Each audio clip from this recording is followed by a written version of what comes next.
नमस्कार, आदाब, सत श्री अकाल। मैं हूं आफरीन ज़ारा और आप देख रहे हैं सन ऑफ बंगाल न्यूज, आवाज बंगाल की। दीपावली और काली पूजा के पवित्र अवसर पर रानीगंज शहर को रोशनी से सुसज्जित किया गया है। शहर के विभिन्न इलाकों में मनोहरी ढंग से सजाया गया है।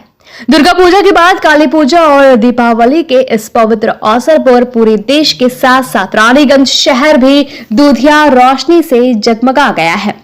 रानीगंज में वैसे तो कई जगहों पर काली पूजा का आयोजन किया जाता है, लेकिन इसमें भी अशोक पल्ली युवा समाज की तरफ से आयोजित काली पूजा का एक अलग स्थान है।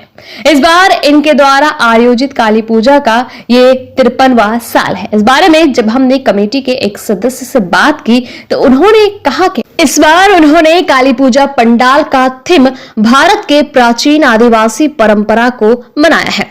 पारंपरिक आदिवासी वाद्य यंत्रों को दर्शाया गया है। इसके अलावा आदिवासियों के जीवन शैली को भी पंडाल का थीम बनाया गया है। उन्होंने बताया कि पंडाल के निर्माण में ज्यादातर प्राकृतिक संसाधनों का इस्तेमाल किया गया है। हर साल की तरह इस साल भी अशोक पल्ली पूजा कमेटी द्वारा मां दक्षिणा काली मंदिर में स्थापित मां काली की मूर्ति के तर्ज पर बनाया गया है। साथ ही उन्होंने और क्या जानकारी दी, आइए ये सब कुछ जानेंगे विस्तार के साथ। साथ ही जब हम रानीगंज के दूसरी तरफ चलते हैं तो एक और कमेटी शौलजा कानन सार्वजनिक काली पूजा कमेटी की तरफ से भी पिछले 20 वर्षों से धूमधाम से और पूरी श्रद्धा के साथ काली पूजा का आयोजन किया जा रहा है। इस साल भी उन्होंने काली पूजा का आयोजन किया है। इस बारे में हमने कमेटी के अध्यक्ष इंद्रजीत कोनार से बात की तो उन्होंने क्या जानकारी दी, आइए जानेंगे हम विस्तार के साथ। साथ ही आपको बता दें कि इस पूजा के आयोजन में सेक्रेटरी शुभ भट्टाचार्य, कोषाध्यक्ष कुणाल साहा सहित पूरी टीम की अहम भूमिका रही।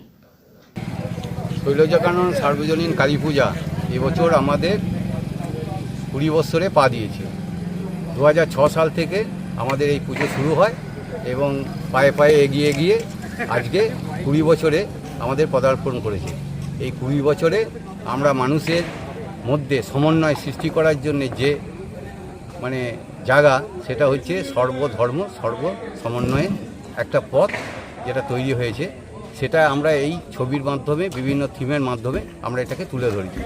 মানুষের মধ্যে যে আজকে বিভিন্ন রকম ধরনের মতামত জাগ্রত হয়েছে, সেই জাগ্রতটাকে যাতে মানুষের পাশে দাঁড়াতে পারে, মানুষ মানুষের পাশে থাকতে পারে এবং মানুষ মানুষকে যাতে রক্ষা করতে পারে, সেই জিনিসটাকে আমরা এই থিমের মধ্যে দিয়ে রেখেছি।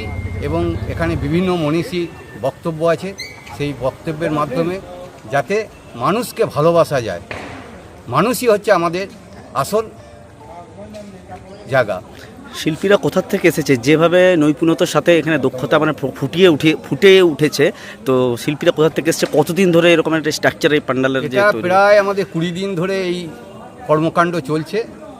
আমাদের এখানে যে থিম করেছে সে কলকাতার মধ্যম গ্রামের ওই দিক থেকে এসছে, আর যে এই প্যান্ডেলের স্ট্রাকচার করেছে সে আমাদের এখানকার স্থানীয় ছেলে, খুব ভালো কাজের মধ্যে সে এত তাড়াতাড়ি আমাদের যে এই কাজটা তুলে দিতে পেরেছে, তার জন্য আমরা তাকে অভিনন্দন জানাচ্ছি এবং যে থিমও করেছে তাকেও আমরা অভিনন্দন জানাচ্ছি। মূর্তির কি থিম, কালী মায়ের মূর্তির কি থিম রয়েছে?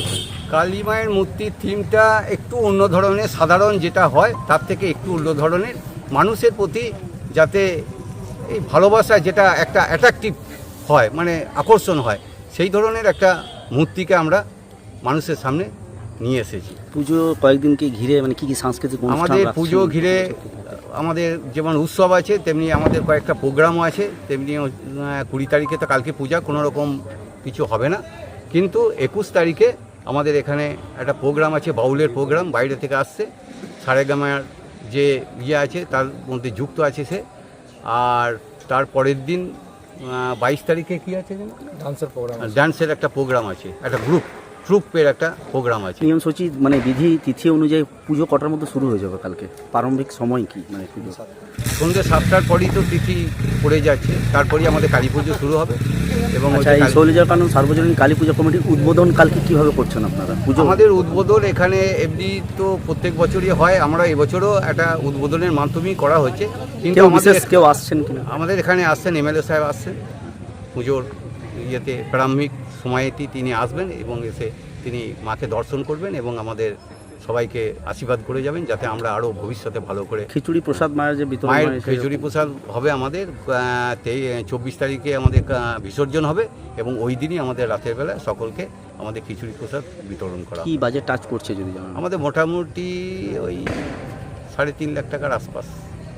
আপনার নাম পরিচয়? আমার নাম ইন্দ্রজিৎ কোনার, আমি এখানকার এই ষোলজাকানন্দ সার্বজনীন কালী পূজার কমিটির সভাপতি। আমার কাছে আছে শুভ ভট্টাচার্য ও সেক্রেটারি, আমাদের কোষাধ্যক্ষ আছে সোনাল সাহা, এবং হচ্ছে আর সবাই হচ্ছে আমাদের কমিটির মেম্বার।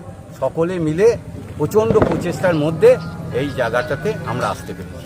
থিমটা হচ্ছে এবারে ধামসা মাদলের দেশে মা আসছেন আপন দেশে, এটা হচ্ছে আমাদের মূল থিম, এবং এটা কোনো কাল্পনিকভাবে এটা তৈরি করা হয়েছে মণ্ডপটা, ধামসা মাদলকে এবং আদিবাসীদের অনুকরণ করে। মানে ভারতবর্ষের সভ্যতা সংস্কৃতিকে সামনে রেখে আদিবাসী সম্প্রদায় অনেক কিছু তো আমাদের হয়েছে, এবং এই প্যান্ডেলটার উপকরণ আপনারা দেখতে পাবেন। এখানে কয়েদ বেল আছে, আমরার কিছু আটি আছে, সাইকেলের টায়ার আছে, আপনার নারকেল দড়ি আছে, পাটের মানে পাটকাঠি আছে, কিছু গাছের খেজুর গাছের শিকড় আছে, এরকম নানান জিনিস দিয়ে এটা তৈরি হয়েছে। যে শিল্পীরা যেখান থেকে এসেছে মাধ্যম আমরা সেটা জানাবো যে বলা হচ্ছে আমাদের বাঁকুড়া জেলা এবং পুরুলিয়া জেলা মিশ্রিত। এরকম টাইম সময়সীমা কি লেগেছে প্যান্ডেলকে? মানে দিন 15-র মতো। আচ্ছা, ভেতরে ইন্টেরিয়র ডেকোরেশন পুরোটাই হচ্ছে যে আদিবাসী সমাজকে কেন্দ্র করেই কিন্তু ওটা তোলা হয়েছে, এবং পিছনটাতে ধামসা মাদলের যে ব্যাপারটা এটা কিন্তু, এবং যারা ইন্টেরিয়রটা করেছে তারা কিন্তু এই যে ভিতরের যে পুতুল বলুন বা বিভিন্ন সাজসজ্জা দেখছেন, এগুলো কিন্তু কয়েক মাস ধরে আগে থেকেই রেডি করা হচ্ছিল, এবং সেইটা প্রস্ফুটিত হয়েছে 15 দিনের মধ্যে। মূর্তি আমাদের বরাবর যেটা হয় দক্ষিণাকালী সোজাসুজি শিব থাকেন, এটা আমাদের ট্র্যাডিশন ক্লাবের সেই অশোকপল্লী যুব সমাজের ট্র্যাডিশন হিসেবে আমাদের দক্ষিণাকালী মূর্তি হয়েছে।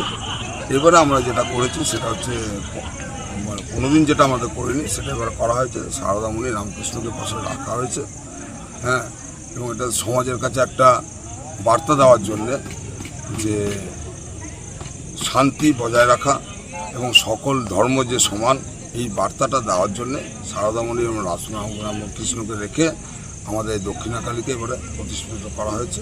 প্যান্ডেল থেকে কিছু দূরে দেখছি স্টেজ তৈরির কাজ অনুষ্ঠিত হতে চলেছে। স্টেজ তো আমাদের তো প্রতি বছরই হয়, কিছু না কিছু সাংস্কৃতিক প্রোগ্রাম, কিছু নৃত্য অনুষ্ঠান আছে 21 এবং 22, এবং 22 তারিখ আপনারা যেটা দেখতে পাবেন শান্তিনিকেতনের কিছু নৃত্যানুষ্ঠান, 21 তারিখ যেটা আছে আমাদের লোকাল শতদল আর্টস একাডেমির কিছু নৃত্যানুষ্ঠান, এবং 23 তারিখ যেটা হচ্ছে সৌমি ব্যানার্জি এবং শুভম ওনাদের নিজেদের সঙ্গীত পরিবেশন করবেন, এবং 20 তারিখ আমরা যেটা বাড়ি যে জল আনতে যাই মায়ের, যেটা ঘট বাড়ি আনার জন্য, সেটাতে আমরা কিছু মহিলা সমাজকে এগিয়ে নেওয়ার জন্য এবার আমরা কিন্তু মহিলা ঢাকি আমরা ওখানে আয়োজন করেছি। মহিলা ঢাকিরা ওনাদের বাদ্যযন্ত্র পরিবেশন করবেন, এবং সেই বাদ্যযন্ত্র নিয়ে আমরা মায়ের জল আনতে যাব। কাল থেকে কি তিথিচনা শুরু হয়ে যাবে? কালকে পুজো অর্চনা আমরা বাড়ি নিয়ে আসার পরে মোটামুটি 9টা থেকে 9:30-র মধ্যে আমাদের পুজো অর্চনা চালু হয়ে যাবে, এবং আমাদের মহাভোগ প্রসাদ যেটা